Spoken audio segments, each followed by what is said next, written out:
الحمد للہ رب العالمین وصلی اللہ علی النبی الکریم وآلہ وصحبہ اجمعین۔ پچھلے درس میں خصوصیات کتاب کا ذکر کیا گیا تھا۔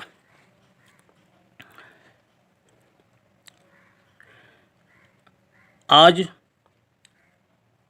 فضائل کتاب کے بارے میں اور عظمت کتاب کے بارے میں چند باتیں عرض کرنی ہیں، تاکہ آپ کو مستحضر رہے کہ ہم کتنی اہم کتاب شروع کرنے جا رہے ہیں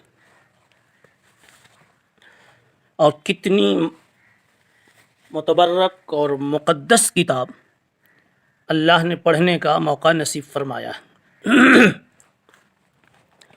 اس کی چند فضیلتیں ہیں۔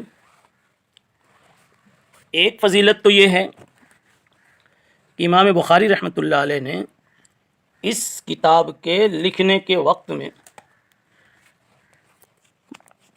بے حد اہتمام کیا ہے۔ کس چیز کا اہتمام کیا؟ اب تک کی گفتگو کے بیچ میں آپ کو معلوم ہوا کہ حضرت نے خود فرمایا کہ میں نے اس کتاب میں کوئی حدیث اس وقت تک نہیں لکھی جب تک غسل کر کے 2 رکعت نماز نہ پڑھ لی اور استخارہ نہیں کر لیا، اور یہی تو وجہ ہوئی کہ 16 سال کی مدت لگ گئی۔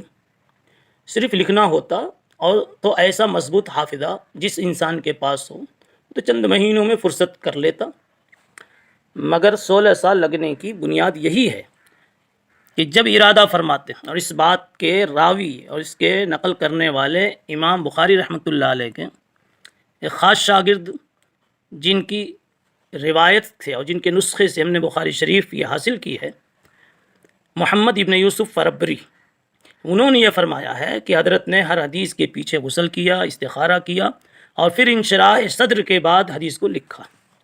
دوسری فضیلت کہ امام بخاری رحمۃ اللہ علیہ نے اس کے تراجم کو مسجد نبوی میں بیٹھ کر روض جنت میں ما بین بیتی و منبری روضۃ من ریاض الجنہ، وہاں پر اس کو لکھا، یعنی جو سب سے زیادہ مقدس ٹکڑا ہے روئے زمین پر، وہاں لکھا اس کے تراجم کو۔ اور تیسری فضیلت، حضرت نے اس کتاب کے آغاز کا اہتمام کیا حرم شریف میں، کعبۃ اللہ کے سامنے۔ چوتھی فضیلت یہ ہے کہ بعض محدثین کے خواب میں اس کتاب کے تعلق سے اور صاحب کتاب کے تعلق سے رسول اللہ صلی اللہ تعالی علیہ وسلم کی طرف سے فضیلتیں اور بشارتیں سنائی گئیں۔ مثلا میں نے عرض کیا تھا کہ یہی محمد ابن یوسف فربری نے خواب دیکھا تھا کہ سرکار دو عالم صلی اللہ علیہ وسلم تشریف لے جا رہے ہیں اور پیچھے پیچھے نقش قدم پر امام بخاری بھی جا رہے ہیں، اللہ کے نبی جہاں سے پیر اٹھاتے ہیں وہاں پر یہ پیر رکھتے ہیں۔ اشارہ یہ تھا کہ اس کتاب کا لکھنے والا انسان انتہائی متبع سنت ہے، اور یاد رکھیں ہر کلام میں متکلم کا اثر شامل ہوتا ہے، بلکہ کہیے کہ متکلم اپنے کلام میں چھپا ہوا ہوتا ہے۔ متکلم کو جاننا ہے تو کلام میں بصیرت پیدا کیجیے، کلام میں اپنی نظر بار بار دوڑائیے۔ جس قدر کلام کو سمجھیں گے اسی قدر متکلم کو بھی سمجھیں گے۔ کیا آپ کو یاد نہیں ہے؟ در سخن مخفی منم چوں بوئے گل در برگ گل، ہر کے دیدن میل دارد در سخن بیند مرا۔ بڑا مشہور شعر ہے یہ۔ کسی خاتون کا کوئی شعر اچھا لگ گیا، کسی عفیفہ خاتون کا، واقعہ نہیں بتاؤں گا، وہ اچھا لگ گیا کسی کو، تو اس نے کہا، اسے پتہ نہیں تھا کہ یہ کسی خاتون کا ہے، بس شعر کا پتہ تھا۔ تو سننے والے نے کہا کہ صاحب کلام سے ملنا چاہتا ہوں، صاحب شعر سے ملنا چاہتا ہوں۔ تو اس نے لکھ کر کے جواب میں بھیج دیا، مجھ سے ملنے کی ضرورت نہیں ہے، در سخن مخفی منم چوں بوئے گل در برگ گل۔ خوشبو پتے میں چھپی ہوتی ہے، پتے سے ملیے، پتے میں چھپی ہوتی ہے، اس میں تلاش کرو، خوشبو کا اندازہ کرو۔ در سخن مخفی منم چوں بوئے گل در برگ گل، میں اپنے کلام میں چھپا ہوں، متکلم اپنے کلام میں چھپا، ہر کے دیدن میل دارت در سخن بیند مرا۔ تو امام بخاری رحمۃ اللہ علیہ اتنے بڑے متبع سنت تھے، اللہ نے ان سے یہ کتاب لکھائی۔ یہ ایک فضیلت، اور دوسری ایک منامی فضیلت کہ ابو زید مروزی رحمۃ اللہ علیہ ایک محدث ہیں، وہ فرماتے ہیں کہ میں مقام ابراہیم اور رکن یمانی کے بیچ میں سو رہا تھا، اس وقت مجھے خواب آیا اور نبی پاک صلی اللہ علیہ وسلم کی زیارت ہوئی۔ آپ نے کہا یا ابا زید الی متی تدرس کتاب الشافعی ولا تدرس کتابی، تم امام شافعی کی کتاب کب تک پڑھتے رہو گے، میری کتاب نہیں پڑھو گے؟ شافعی کی کتاب کب تک پڑھتے رہو گے؟ انہوں نے خوابی میں پوچھا وما ہوا کتابک یا رسول اللہ، آپ کی بھی کوئی کتاب ہے؟ کون سی کتاب؟ فرمایا جامع محمد ابن اسماعیل، جامع محمد ابن اسماعیل یہ میری کتاب ہے۔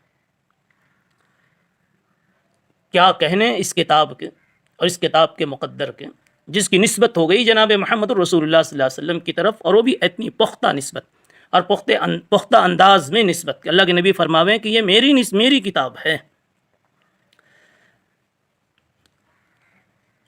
ایک اور فضیلت یہ ہے کہ جب کوئی مصیبت انسان پر آتی ہے، آسمانی سلطانی، یعنی اس کتاب کے فضائل اور مناقب کو میں بتا رہا ہوں، اس کتاب کی فضیلت کی ہے، عظمت کی کا ایک عنوان یہ ہے کہ جب مصائب میں، مشکلات میں، قحط میں، وبا میں، بلا میں، بیماریوں میں، پریشانیوں میں اس کتاب کی تلاوت کی جائے اور اس کے بعد دعا کی جاوے تو حق تعالی شانہ دعا قبول فرماتے ہیں اور مصیبتیں دور فرماتے ہیں، مقصود حل فرماتے ہیں۔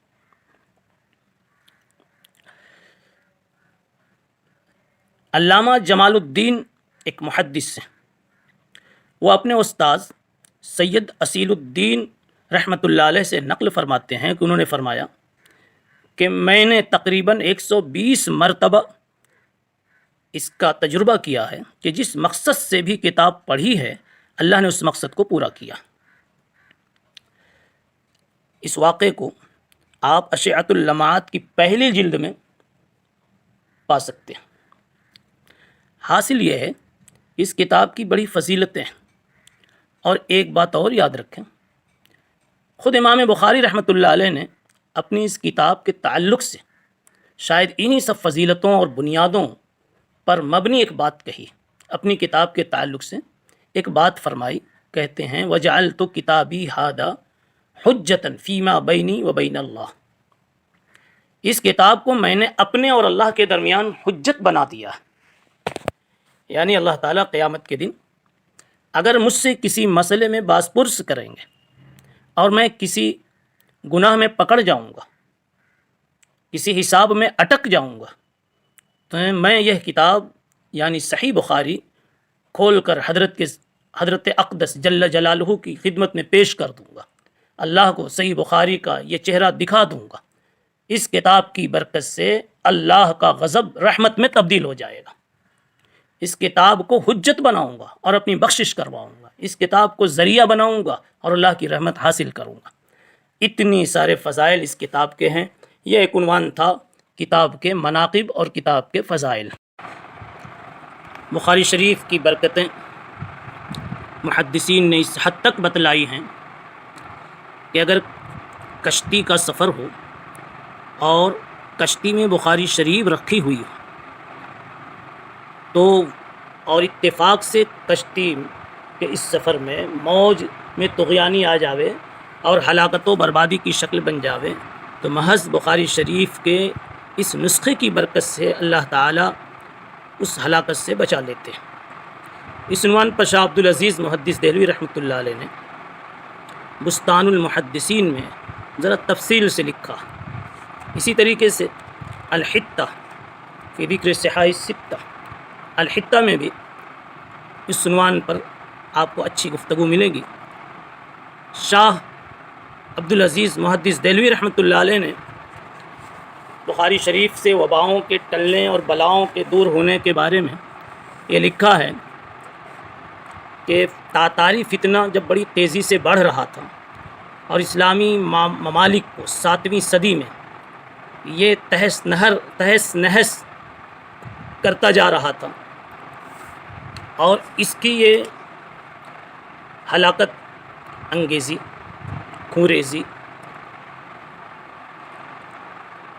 ملک شام تک پہنچ گئی۔ اب اندازہ ہوا کہ شاید مسلمانوں کی جو علمی جگہیں ہیں ان کا بھی بچنا مشکل ہے۔ ترکستان، خوارزم، بخارا، ایران، عراق وغیرہ۔ اب شام کے محفوظ علاقوں کو بھی خطرہ تھا، تو وہاں کے حاکم نے حکم دیا کہ علماء جمع ہوں اور بخاری شریف کی تلاوت کریں اور اس کے اختتام پر دعا کریں۔ چنانچہ علماء کرام نے اس کا اہتمام کیا۔ ابھی ایک دن باقی تھا اور ختم کے لیے جمعہ کا دن مشورے سے مقرر ہوا تھا۔ اس وقت کے مشہور محدث علامہ تقی الدین ابن دقیق العید رحمۃ اللہ علیہ جامع مسجد میں تشریف لے آئے۔ بخاری شریف کی تلاوت کرنے والے علماء سے پوچھا کیا بخاری شریف پوری ہو گئی؟ عرض کیا ایک دن کا وظیفہ باقی ہے اور امید ہے کہ جمعہ کے دن مکمل ہو جائے گی۔ علامہ ابن دقیق العید نے فرمایا مجھے ایسا لگتا ہے کہ آج عصر کے وقت تاتاری فوج شکست کھا کر بھاگ جائے گی۔ انہوں نے یہ اپنے کشف سے یہ بات کہی تھی، ان کے پاس کوئی خبر نہیں آئی تھی، کشف سے یہ بات کہی تھی۔ لوگوں نے کہا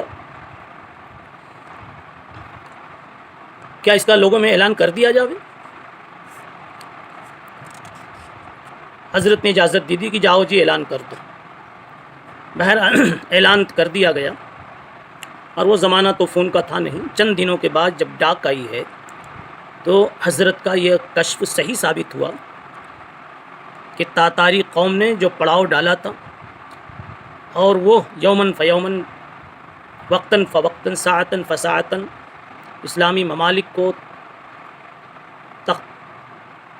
برباد کرتے ہوئے اب ملک شام کو جس نے مقصود بنایا تھا کہ اس کو برباد کرنا ہے، وہ خود وہاں شکست کھا کر واپس ہو گئی۔ خلاصہ کلام یہ ہے کہ اس کتاب کی بڑی برکات تھی۔ ہم اپنی ذاتی بیماریوں میں، اپنے گھر کی ذاتی پریشانیوں میں، مصیبتوں میں بھی اس کی تلاوت کریں تو انشاءاللہ اس کی برکت سے ہماری پریشانیاں بھی دور ہوں گی۔ حضرت شیخ الحدیث مولانا زکریہ رحمۃ اللہ علیہ کے دور میں بھی حرمین شریفین کے زمانے میں ایک واقعہ اس طرح پڑھنے میں آیا کہ کوئی بڑی جنگ دنیا میں درپیش تھی، بڑے خطرات تھے، عالمی جنگ تھی۔ حضرت علامہ یوسف بن نوری رحمۃ اللہ علیہ اس وقت حیات تھے اور دوسرے حضرات بھی تھے۔ ان کے بارے محدثین سے حضرت شیخ زکریہ رحمۃ اللہ علیہ نے یہ خواہش ظاہر کی کہ اگر بخاری شریف کا ختم کر کے دعا کی جائے تو شاید یہ آئی ہوئی بلا ٹل جاوے۔ علماء نے کہا مگر اتنے سارے بخاری پڑھنے والے کہاں ملیں گے؟ تو غالباً حضرت علامہ بن نوری رحمۃ اللہ علیہ نے کہا آپ صرف اجازت دیجئے اور تجویز پاس کر دیجئے، باقی کتاب کا لانا اور پڑھنے والوں کو لانا یہ ہم لوگوں کا کام ہے۔ چنانچہ وہاں بھی بخاری شریف کے ختم کا اہتمام ہوا اور اس کی برکت سے اللہ تعالیٰ نے اس جنگ کا خاتمہ فرمایا اور اس فتنے کو اللہ تعالیٰ نے ختم فرما دیا۔ اللہ تعالیٰ ہمارے طلبہ عزیز کو، اس حقیر فقیر کو بھی اس کتاب کی برکات سے مالا مال فرماوے اور اس کے احترام، اس کی عظمت کو قلب میں بیٹھانے کی اور پھر ایک ایک حدیث کو باوضو پڑھنے اور پڑھانے کی، عمل میں لانے کی حق تعالی شان ہمیں توفیق نصیب فرماوے۔ صلی اللہ علیہ نبی الکریم وعلی آلہ وصحبہ اجمعین۔